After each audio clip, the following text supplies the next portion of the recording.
Hey guys, Andrew here, and in this video I'm going to show you how to change your Google Calendar events notification timer. And what I simply mean is just that when you have your Google Calendar, once you have events set up in those calendars, you normally receive a notification at a certain time. That could be 30 minutes, that could be 1 hour, a day. You get the idea. And in this video, I will show you step by step how to change this timer so that you can manage it the way you want, right? Now, all you have to do once you're inside Google Calendar is to basically click the settings menu or the settings gear on the upper right hand side. Click on the settings here. Now, on the left hand side, guys, you have your different calendars, right? So you want to choose the calendar of your choice. Let's say I choose Drew Tutorial as an example.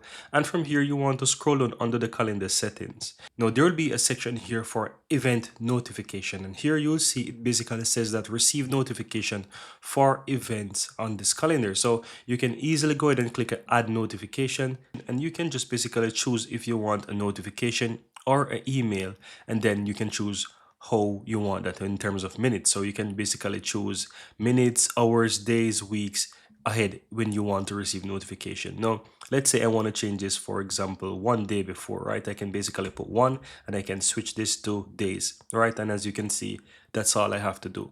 So guys, this is how you do it for a specific calendar. Whenever events are added into that specific calendar, you will receive a reminder for that event or all of your events based on the timing that you set. And that's it. Very easy and very simple.